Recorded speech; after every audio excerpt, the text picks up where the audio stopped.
morning air on Kepler 442b tasted like metal and distant rain. Dr. Yuna Kim stepped off the shuttle and looked at the purple sky above her head. 3 suns hung in the alien sky like glowing jewels. She had seen many worlds during her 5 years as a xenobiologist, but this planet felt different. It felt alive in ways she could not explain. "Stay close to the shuttle," Captain Minho Park called out behind her. His voice carried the weight of command mixed with worry. "We don't know what lives here yet." Yuna nodded, but her eyes were already scanning the landscape. Strange trees with silver bark twisted toward the sky. Their leaves glowed softly with blue light. The ground beneath her boots was covered with grass that looked almost normal, except each blade had tiny crystals growing along its edges. "Temperature is stable," reported Engineer Hayok Nam as he checked his readings. "Air is breathable for humans.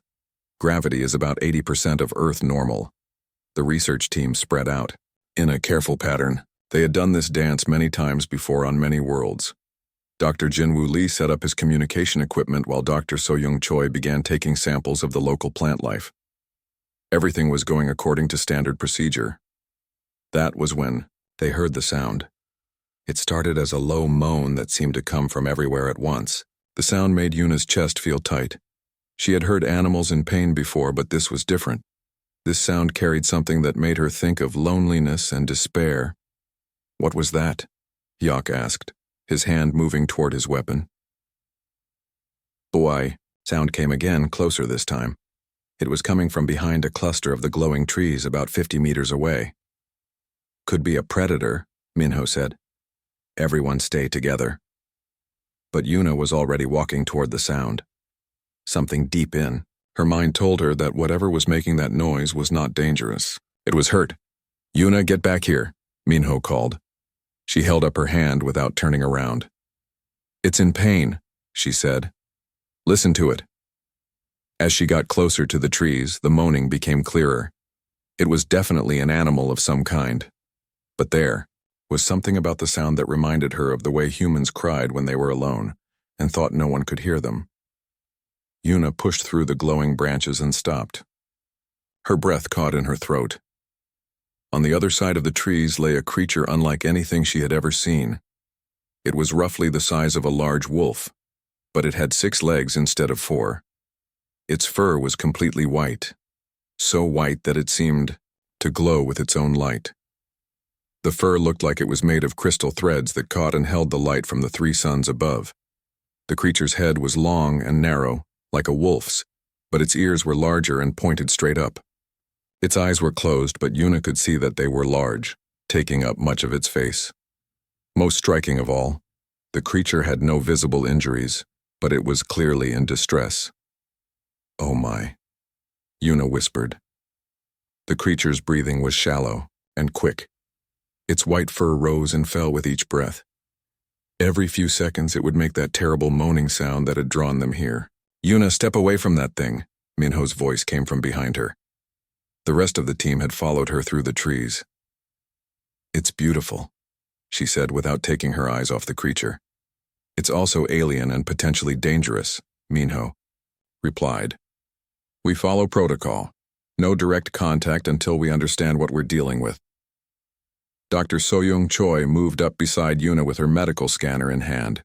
She pointed it at the creature and frowned at the readings. "This is strange," she said. "I'm not picking up any injuries or diseases. Its vital signs are weak, but there's no obvious cause." The creature opened its eyes. They were the color of fresh snow, completely white with no visible pupils. Yet somehow, Yuna knew it was looking directly at her. The creature tried to lift its head but failed. It made another one of those heartbreaking sounds. "It's trying to communicate," Jinwoo said as he set up his equipment. "The sounds it's making have patterns. There's intelligence here." Yuna knelt down about 2 meters from the creature. She ignored Minho's sharp intake of breath behind her. The creature's white eyes tracked her movement. "Hello?" she said softly. "We're not going to hurt you." The creature's breathing became a little slower. Its eyes stayed fixed on her face. "Captain, I need to get closer," she said. "It's responding to me." "Absolutely not," Minho replied. "We don't know anything about this species. It could be dangerous." Look at it, Yuna said. Does this look like a predator to you? It can barely lift its head. She moved a little closer. The creature made a new sound, softer than before. This sound reminded her of the way cats purred, but sadder. It's trying to tell us something, she said. Dr. Soyoung ran another scan. I'm getting some very unusual readings from its nervous system, she reported. Actually, I'm not getting much of anything. It's like whole sections of its neural pathways are just missing. Missing how? Yuna asked. I don't know. I've never seen anything like this. The brain activity is there, but the connections to the rest of the body seem to be severely damaged, or just not there at all. Yuna looked back at the creature. It was still watching her with those strange white eyes. She had spent her whole career studying alien life forms, and she had learned to trust her instincts. Right now, her instincts were telling her that this creature needed help. I'm going to touch it, she announced. Yuna, no, Minho said sharply. But she was already reaching out her hand. The creature saw her movement and tried to lift its head toward her. The effort seemed to exhaust it. Yuna's fingers touched the white fur on the creature's forehead. The response was immediate and shocking. The creature's whole body went rigid for a moment, then relaxed completely. Its breathing became deeper and more regular. Most surprising of all, it made a sound that could only be described as relief. Incredible, Dr. Soyoung breathed as she watched her scanner. Its vital signs just stabilized. Whatever you just did, it helped. Yuna kept her hand on the creature's forehead. Under her fingers, the white fur felt warm and incredibly soft. But there was something else. Something she could not quite identify. It felt like touching static electricity, but gentle instead of sharp. The creature's eyes never left her face. In those white depths, she saw something that made her heart ache. She saw intelligence, awareness, and a loneliness so deep it was like looking into an endless well. What's wrong with you? She whispered to the creature. As if it understood her question, the creature made another sound. This one was different from all the others. It was complex, with multiple tones woven together. It sounded almost like language. Did you get that? Yuna called to Jinwoo without taking her eyes off the creature. I got it, he replied, his equipment humming as it recorded. You're right. That was definitely an attempt at communication. The creature tried the sound again, but weaker this time. Its eyes were starting to close. It's getting weaker, Dr. Soyoung observed. Whatever is wrong with it, our presence isn't fixing the underlying problem. Yuna felt the creature's body start to go limp under her hand. Panic shot through her. We have to help it, she said. We don't even know what it is, Minho pointed out. How can we help something we don't understand? The same way we help anything. That's suffering, Yuna replied. We try. She looked down at the creature's peaceful face. Even unconscious, it seemed less distressed than when they had first found it. Her touch had helped somehow, but she did not understand how or why. We're taking it back to the ship, she announced. Minho opened his mouth to argue, but something in Yuna's voice stopped him. In all their years working together, he had never heard her sound so determined. All right, he said finally. But go straight to the medical bay. Full quarantine protocols. As Hyuk and Jinwoo carefully lifted the unconscious creature, Yuna noticed something she had missed before. Around the creature's neck was a thin band of metal, so fine it was almost invisible against the white fur. It was not a collar exactly, but some kind of device. It belonged to someone, she realized. This creature had a family. The thought made her feel even more determined to help. As they carried the sleeping alien toward their shuttle, Yuna made a silent promise. She would find out what was wrong with this beautiful, mysterious creature, and she would find a way to help it no matter what it took. Behind them, the glowing trees swayed in the alien wind, and the three suns continued their slow dance across the purple sky. The medical bay aboard the Harmony hummed with quiet activity. Dr. Yuna Kim had not left the white creature's side for 3 days. She sat in a chair next to the medical table where the alien lay, her hand resting gently on its side. Every time she pulled her hand away, the creature's breathing became shallow, and its strange white eyes would flutter open in distress. "The scans are incredible," Dr. So-Young Choi said, as she looked at her medical displays. "This creature's nervous system is completely different from anything we've seen before." Captain Minho Park stood at the foot of the table, his expression worried. "Different how?" "It's like someone removed entire sections of its ability to feel," So-Young explained. "The pathways that should carry touch, temperature, and pain signals are either damaged or missing completely. But the brain activity shows it's fully aware of everything around it." Yuna looked down at the creature.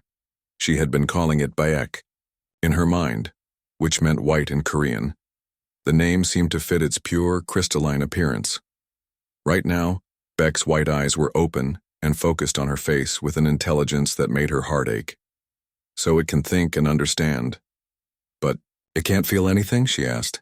"That's what the reading suggests," So-Young nodded. "Imagine being completely aware but trapped in a body that gives you no sensory information. No touch, no warmth, no physical sensation at all." The thought made Yuna shiver. She gently stroked Baek's white fur, and immediately the creature's vital signs improved on the monitors. Dr. Jinwoo Lee looked up from his communication equipment in the corner of the medical bay. For the past 2 days, he had been trying to understand the sounds Baek made when it tried to communicate. "I think I'm starting to make progress," he announced. "The sounds this creature makes aren't just random. They have complex patterns almost, like a language made of electrical signals." "Electrical signals?" Minho asked. Jinwoo nodded excitedly. "Watch this." He pressed a button on his device, and suddenly the air around them seemed to shimmer slightly. "I've been monitoring the electromagnetic field around our friend here. Every time it tries to communicate, it generates these incredibly complex electrical patterns. As if responding to their conversation, Baek made one of its soft, musical sounds. Immediately, Jinwoo's equipment began showing waves of electrical activity. "See that?" Jinwoo pointed at his screen. "That sound is just the surface. The real communication is happening through bioelectric fields that we can barely detect." Yuna felt a slight tingling in her hand where it touched Baek's fur. She had noticed this sensation before but had not mentioned it to the others. "I can feel it," she said quietly. "When I touch Baek, I can feel something like very gentle electricity." So-Young immediately turned her scanners toward Yuna. "That's fascinating. Your bioelectric field is interacting with the creatures. Let me check something." She ran a full scan of both Yuna and Baek while they were in contact. The results made everyone in the room stop and stare. "This is impossible," So-Young whispered. "Yuna, when you touch the creature, your nervous systems are partially synchronizing. It's like you're sharing neural activity." "What does that mean?" Yuna asked, though she was not sure she wanted to know the answer. "It means," Jinwoo said slowly, "that somehow through you, this creature might be experiencing sensation for the first time in who knows how long." They all looked down at Baek, who continued to watch Yuna with those deep white eyes. The creature made another sound, softer this time, and the electrical readings on Jinwoo's equipment showed a pattern that looked almost like contentment. "We need to understand more about its species," Minho said. "Can you translate what it's trying to tell us?" Jinwoo worked for several hours, adjusting his equipment and trying to convert the electrical patterns into something they could understand. Finally, as the ship's artificial evening cycle began, he had a breakthrough. "I think I've got something," he called out. The others gathered around his workstation as he played back a recording of Baek's electrical communications, now converted into sound waves they could hear. What came out of the speakers was not exactly words, but something that felt like meaning. It was lonely and sad, but also filled with wonder. "It's trying to tell us about itself," Jinwoo said. "From what I can understand, its name isn't really a name as we think of it. It's more like an electrical signature that identifies it to others, of its kind." "Can you reproduce that signature?" Yuna asked. Jinwoo tried, but when he played the electrical pattern back through his speakers, Baek showed no response. "I think the communication requires more than just the right electrical frequency. It needs something else." Engineer Hyuk Nam, who had been quietly working on his own project, looked up from his workbench. What if it needs a biological component? What if their communication only works between living nervous systems? This gave Yuna an idea. She placed both hands on Bayek and tried to focus on the tingling sensation she felt. "Beck," she said out loud, "can you understand me?" The response was immediate and stronger than anything they had recorded before. Beck's electrical output spiked, and the creature made a complex series of sounds that made Jinwoo's equipment work frantically to keep up.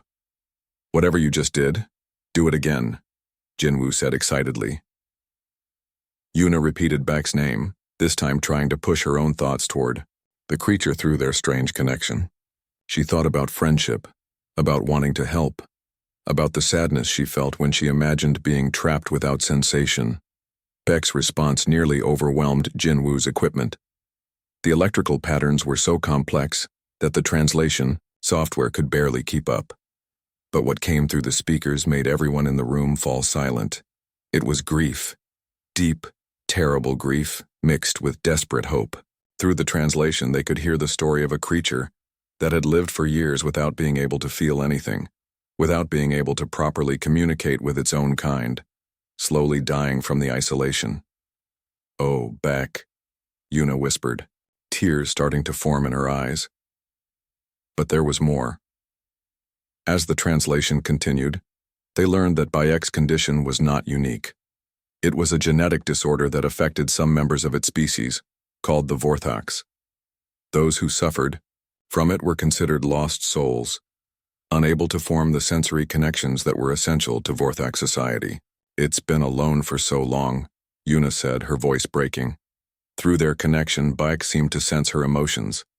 The creature made a sound that the translator interpreted as gratitude mixed with amazement. It had never experienced empathy from another being before. "There's something else," Jinwoo said as he studied the translated patterns. "I think it's trying to tell us that its condition is getting worse. The electrical activity in its brain is slowly failing." Dr. So-young checked her medical readings and nodded grimly. "That matches what I'm seeing. Whatever is causing the sensory loss is progressive.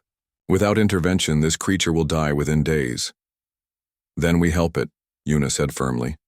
"We find a way to fix this." But even as she spoke the words, she wondered if they were already too late. Beck's electrical signature was getting weaker with each passing hour, and every time she removed her hands from its white fur, the creature seemed to fade a little more. "We need to understand more about Vorthak biology," she decided, "and we need to do it fast." As the night cycle deepened and the rest of the crew went to their quarters, Yuna remained in the medical bay with her hands on Bayek's warm fur. Through their strange connection, she could feel the creature's gratitude and its slowly fading hope. She was not going to let it die alone. Not now that she understood how much that touch meant to both of them. The fourth day brought both hope and heartbreak. Yuna had barely slept, spending most of her time maintaining physical contact with Beck, while Dr. Jinwoo worked to improve their communication system.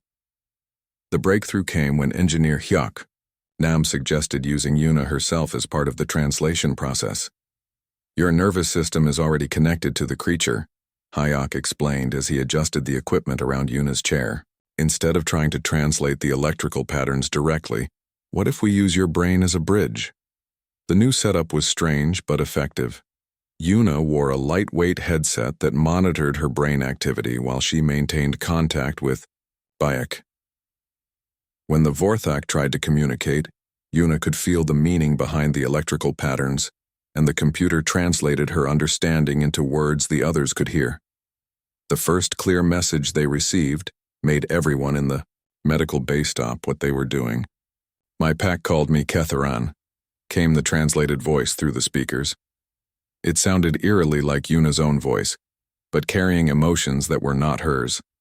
"It means the one who cannot join the song." "The song?" Yuna asked aloud, though. She could feel Beck's response even before the translation came through. "All Vorthaks are connected through bioelectric fields. We share thoughts, emotions, sensations. When we hunt, we move as one mind. When we rest, we dream together. When we love, the whole pack feels joy." The translated voice carried a sadness so deep that Yuna felt tears on her cheeks. I have never been part of the song. I have always been alone. Dr. So-young looked up from her medical displays. So this condition doesn't just affect physical sensation, it cuts them off from their entire social structure. That's right, came Bayek's response through Yuna. A Vorthak who cannot feel cannot truly live. We need sensation to process emotion, to form memories, to connect with others. Without it, we fade away. Captain Minho moved closer to the translation setup. How long have you been alone? The answer came with a wave of loneliness so powerful that Yuna had to take a deep breath to steady herself. 7 cycles of the great star. In your time, perhaps 40 years. 40 years of complete isolation. Yuna could barely imagine it. She gently stroked Beck's white fur and felt the creature's gratitude flow through their connection. You said your condition is getting worse, she said. What's happening to you? Through their link, Beck shared images and sensations that Yuna's brain translated into understanding. She saw Vorthak society as Beck remembered it from his youth, before his condition became severe. Packs of 6 to 8 individuals moving through crystalline forests, their minds linked in complex patterns of shared thought and feeling.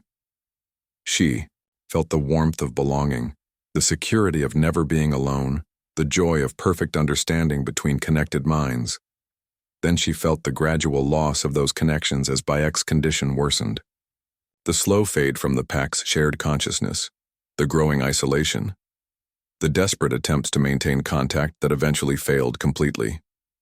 We age differently than you, Beck explained through their link. Our life force is tied to our ability to sense and connect. As that ability fails, so does our body's ability to sustain itself.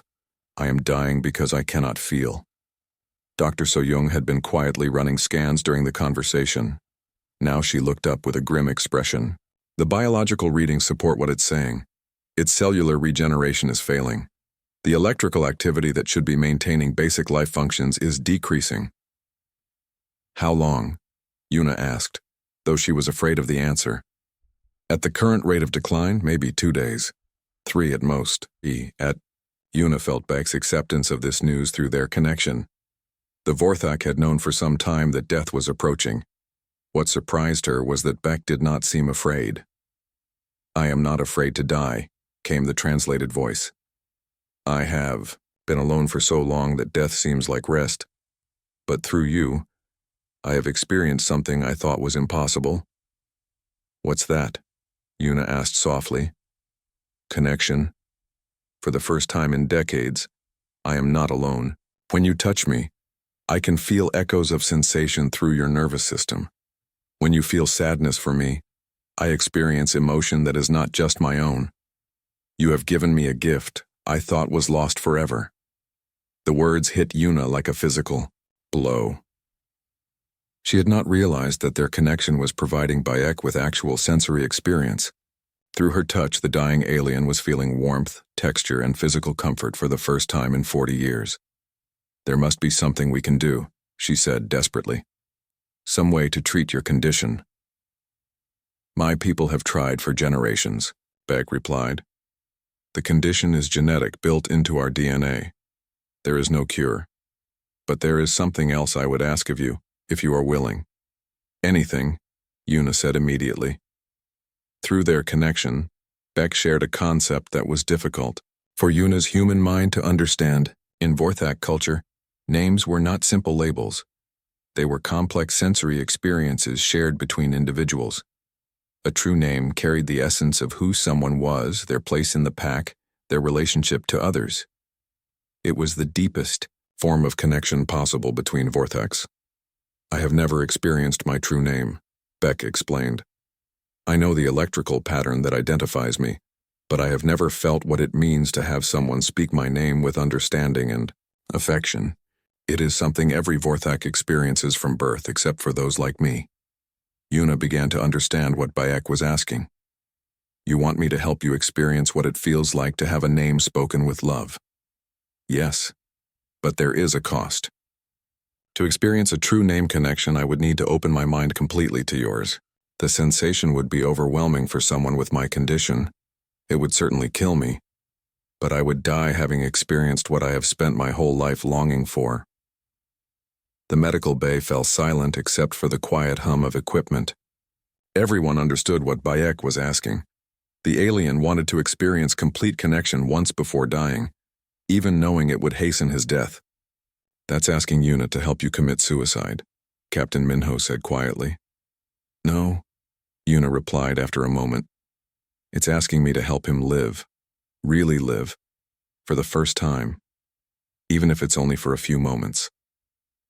Through their connection, she felt Beck's gratitude and hope, but she also felt something else, something that made her pause. "Beck, you're not telling us everything," she said. "There's something else about this name connection, isn't there?" The Vorthak's hesitation confirmed her suspicion. Finally, the truth came through their link. "A true name connection is permanent," Beck admitted. "Once two minds share that level of connection, they remain linked until death. If I die while connected to you, part of my consciousness will remain in your mind forever. You would carry my memories, my experiences, my essence with you for the rest of your life." Yuna sat back in her chair, overwhelmed by the magnitude of what Bayek was asking. Not only did he want her to help him experience true connection, but he wanted to ensure that some part of him would survive his death by living on in her mind. "You would never be completely alone again," she said, understanding. "And neither would I." "That is correct. But the choice is yours. I will not ask you to carry such a burden if you are not willing." Yuna looked around the medical bay at her crewmates. Dr. So-young's expression was concerned but understanding. Jinwoo and Hayok looked fascinated by the implications of permanent mental connection. Captain Minho looked worried about the psychological impact such an experience might have on Yuna. But as she looked down at Bayek's white fur and felt the creature's gentle presence in her mind, Yuna realized that her choice had already been made. This beautiful, lonely being had spent 40 years in isolation, and now, in his final days, he had found connection with another living creature. How could she deny him the chance to experience what he had longed for his entire life? "I need to think about it," she said aloud. But through their mental link, Beck could feel her decision already forming. He made a sound of understanding and gratitude, and settled more comfortably on the medical table. For the first time since they had found him, Beck seemed at peace. The night cycle aboard the Harmony felt longer than usual.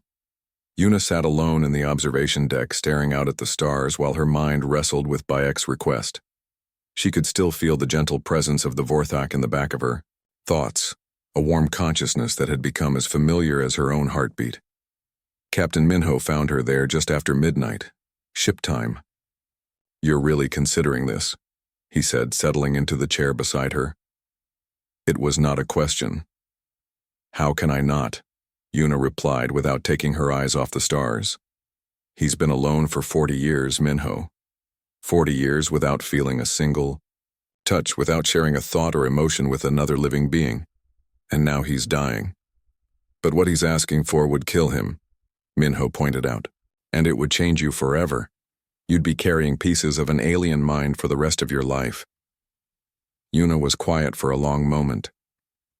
"Is that really so different from what we do every day? Every person we meet, every friend we make, every loss we experience changes us. They all leave pieces of themselves in our memories and hearts. This is different and you know it," Minho said gently. "This would be a literal sharing of consciousness. We don't know what long-term effects that might have on your mind." From the medical bay 2 decks below, Yuna could feel Bayek's awareness of their conversation.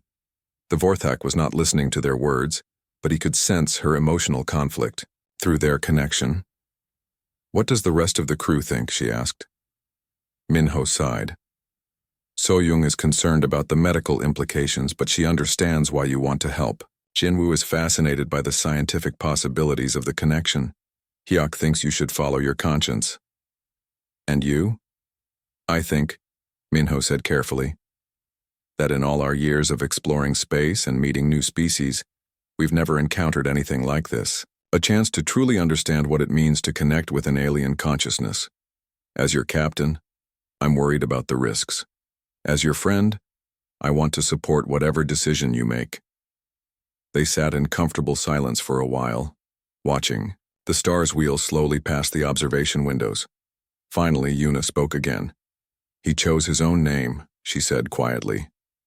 "For the connection ceremony, he wants to be called Jinhyok. It means precious light." Minho looked at her with surprise.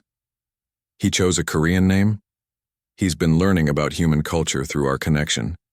He says that if he's going to experience what it means to have a name spoken with love, he wants it to be a name that means something to the person speaking it." The thoughtfulness of Bayek's choice made Minho's expression soften. He really has been preparing for this.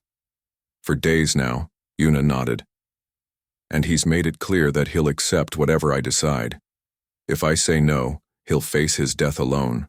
Just as he's faced everything else in his life, he won't ask again." "But you don't want him to die alone, would you?" Yuna asked. "If you had spent 40 years in complete isolation, and then finally found someone who could understand you, would you want to die alone?" Minho did not answer immediately.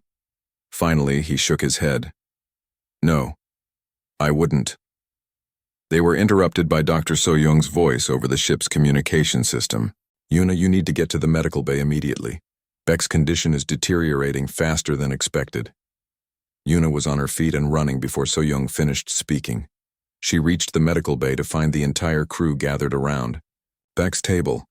The Vorthak's white fur had lost some of its glow and his breathing was shallow and irregular. "What's happening?" Yuna asked as she took her usual place beside Beck and placed her hands on his warm fur. "His electrical activity is dropping rapidly," So-young reported. "At this rate, he has hours, not days." Through their connection, Yuna felt Bayek's awareness returning as her touch stabilized his failing systems. But she could also feel how much effort it took for him to maintain consciousness. "I'm sorry," came his translated voice weaker than before. "I had hoped we would have more time to discuss your decision." "Don't apologize," Yuna said firmly. "Just focus on staying with us." But even as she spoke, she could feel Beck's life force continuing to fade. Her presence was helping, but it was not enough to stop the inevitable decline. Dr. Jinwoo looked up from his communication equipment.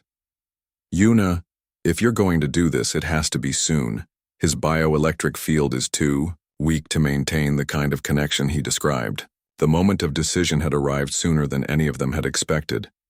Yuna looked around at her crewmates, all of whom were watching her with expressions of support mixed with concern. "If I do this," she said slowly, "what exactly will happen?" So-young checked her displays. "Based on what we understand about the connection process, your brain activity will synchronize completely with his. You'll share thoughts, memories, sensations, everything. For someone with his condition, the sudden influx of sensory information will cause massive neural overload." "How long would the connection last?" Yuna asked. "From what Bayek has told us, probably only a few minutes," Jinwoo replied. "But those minutes would contain a lifetime's worth of experience for him." Through their existing link, Yuna felt Beck's consciousness reaching toward her. Not demanding or pleading, just offering. The choice was entirely hers, but if she was willing, he was ready. "There's something else you should know," Bayek's translated voice said quietly. "In Vorthak culture, the name connection is usually shared between mates or between parent and child. It is the most intimate bond our species can form. By sharing this with me, you will become family in a way that transcends species." The weight of that revelation settled over the room. Yuna was not just being asked to help Beck experience sensation before he died. She was being asked to become his family, to accept him as permanently part of her own identity. "I understand," she said softly. She closed her eyes and reached deeper into their connection, feeling for the edges of Bayek's consciousness. What she found there was a mind full of kindness, intelligence, and profound loneliness, but also hope and gratitude for the connection they already shared. "Jinhyok," she said aloud, speaking his chosen name for the first time. "Precious light." Through their link, she felt his joy at hearing the name spoken with affection. It was a small preview of what the full connection would bring. "Are you ready?" she asked. I have been ready for 40 years, came his response. The question is whether you are ready to carry part of me with you forever. Yuna opened her eyes and looked at her friends surrounding Bayek's table. These people had become her family during their years together exploring the galaxy. Now she was about to add one more member to that family, in a way none of them had ever imagined possible. Set up the equipment, she told Hyok and Jinwoo. We're going to give Jinhyok the gift he's been waiting for his whole life. As her crewmates began preparing the enhanced connection system, Yuna felt Bayek's consciousness radiating peace and gratitude. Win or lose, live or die, he would not face the end alone. And neither, she realized, would she. From this moment forward, she would carry the light of his spirit with her wherever she went. The medical bay had been transformed into something that resembled both a laboratory and a sacred space. Engineer Hyok Nam had worked through the night to modify the neural interface equipment, creating a system that could safely facilitate the deep connection Beck needed. Dr. Jinwoo had calibrated the translation matrix to handle the massive data flow that would occur during the name bonding. Dr. Soyoung stood ready with medical support, though they all knew that once the process began, there would be no stopping it. Yuna sat beside Bayek's table, both hands resting on his white fur. The Vorthak's condition had continued to decline through the early morning hours, and she could feel his consciousness becoming fainter with each passing minute. But there was still time. Just barely. The equipment is ready, Hyok announced, quietly. The neural interface will amplify and stabilize the connection between you and Bayek. Once we begin, your brain patterns will synchronize completely. Captain Minho stood at the foot of the table, his expression grave. Yuna, are you absolutely certain about this? Once it starts, we won't be able to pull you out safely. I'm certain, she replied without hesitation. Through their existing link, she could feel Beck's deep gratitude and his attempts to prepare her for what was coming. The experience will be overwhelming, came Beck's translated voice, weaker now but still clear. You will feel everything I have felt, remember everything I have remembered, understand everything I have understood, and I will experience sensation for the first time through your nervous system. I know, Yuna said softly. I'm ready. She looked around at her crewmates one last time. These people had become her family during their years together among the stars. Now she was about to gain another family member, one who would remain with her for the rest of her life. Begin the process, she told Hyok. The enhanced neural interface activated with a soft hum. Immediately, Yuna felt the connection between herself and Beck strengthen and deepen. What had been a gentle awareness became a flowing river of consciousness. Now, she said, and spoke the name she had chosen for him. Jinhyok, precious light. The effect was immediate and overwhelming. Suddenly, Yuna was not just herself. She was Bayek, experiencing his memories as if they were her own. She felt his childhood among the crystal forests of his homeworld, running with his pack under alien stars. She experienced the gradual onset of his condition, the slow loss of sensation and connection that had isolated him from everything he loved. But Bayek was experiencing something even more profound. Through Yuna's nervous system, he was feeling physical sensation for the first time in 40 years. The warmth of her hands on his fur, the softness of the medical table beneath him, the gentle hum of the ship's engines, the taste of filtered air, the play of light from the medical bay's fixtures across his white fur. The sensory overload was exactly as intense as they had predicted. Bayek's body convulsed as his damaged nervous system tried to process the flood of sensation. But instead of pain, he radiated pure joy. For the first time in decades, he was truly alive. Through their shared consciousness, Yuna experienced Bayek's wonder at simple sensations she had always taken for granted. The texture of fabric, the weight of gravity, the rhythm of a heartbeat. He marveled at each new feeling like a child discovering the world for the first time. But the connection went deeper than just sensation. Yuna found herself understanding Vorthak culture from the inside, feeling the complex social bonds that connected pack members, experiencing the deep contentment that came from shared consciousness. She felt Beck's memories of the great migrations across his homeworld, the songs his pack had sung under the light of twin moons, the joy of perfect understanding between connected minds. And Beck, through her memories, experienced human emotion and connection. He felt her love for her crewmates, her wonder at exploring new worlds, her deep empathy for other living beings. He experienced human laughter, human tears, human hope. "Incredible," came his translated voice, though it was barely more than a whisper now. "I understand now why you chose to help me. Your species connects through empathy rather than bioelectric fields. You choose to care for others even when they are different from you." The medical monitors around Bayek's table were showing dangerous spikes in both his and Yuna's brain activity. Dr. So-young moved closer, ready to intervene if necessary, but she knew that stopping the process now would be more harmful than letting it continue. Through their shared consciousness, Yuna felt Bayek's life force beginning to fade. But there was no fear or sadness, only gratitude and peace. He had experienced a lifetime of sensation and connection in just a few minutes. He had felt what it meant to have his name spoken with love and understanding. "Thank you," he whispered, through their link. "You have given me everything I ever wanted. I am no longer alone." Yuna felt tears streaming down her face, but they were tears of joy as much as sorrow. Through their connection, she was experiencing Bayek's profound contentment. He was dying, but he was dying complete. "Neither am I," she whispered back. "You'll always be with me, Jinhyuk, always." The neural connection reached its peak intensity. For a moment that felt like eternity, Yuna and Beck existed as a single consciousness. She was him, and he was her, and the boundaries between species, between individual minds, disappeared completely. In that moment of perfect unity, Beck's name became more than just sounds or electrical patterns. It became a living thing, a part of Yuna's identity that would remain with her forever. She understood now what Vorthax meant by a true name connection. It was not just sharing a word, but sharing the essence of who someone was. Then, gradually, the intensity began to fade.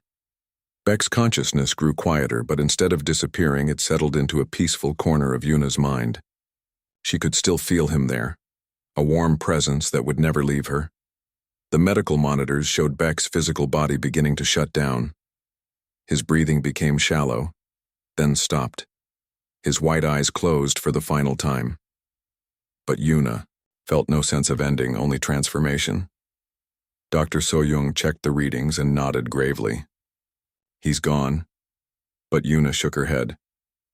"No, he's here." She touched her chest over her heart. "He's part of me now." As if to confirm her words, she felt a gentle pulse of awareness from the corner of her mind where Beck's consciousness had settled. He was indeed still there, peaceful and content, no longer alone. The crew of the Harmony held a memorial service for Jinhyuk 3 days later. They had returned to orbit around Kepler 442b, and Yuna had insisted on burying his physical body in the crystal forest where they had first found him. It seemed fitting that he should rest among the glowing trees under the light of 3 alien suns. As they stood around the grave, each crew member spoke about their brief time with the Vorthak. They talked about his intelligence, his gentleness, his profound loneliness, and his gratitude for their friendship. When it was Yuna's turn to speak, she placed her hand over her heart. "Jinhyuk taught us something important," she said. "He showed us that connection transcends species, that empathy can bridge any gap, and that love can overcome even the deepest isolation. He died knowing what it felt like to have his name spoken, with love, and because of our connection, part of him will live on." She paused, feeling the gentle presence in her mind stir with contentment. His name was Jinhyuk, which means precious light. And he will always be a light in my life, reminding me that no one should face existence alone. As they prepared to leave Kepler 442b behind, Yuna stood one last time in the observation deck, looking down at the planet where Jinhyuk had lived and died. In her mind, she felt his consciousness sharing her wonder at the view, experiencing it through her eyes and emotions. "Are you ready to see the galaxy?" she asked him silently. The answer came as a warm pulse of joy and anticipation. Jinyak had spent 40 years alone on one world. Now he would travel among the stars, experiencing new worlds and new wonders through Yuna's senses. Captain Minho found her there as the ship prepared to jump to hyperspace. "How are you feeling?" he asked. Yuna smiled, feeling more complete than she had ever felt before. Different, but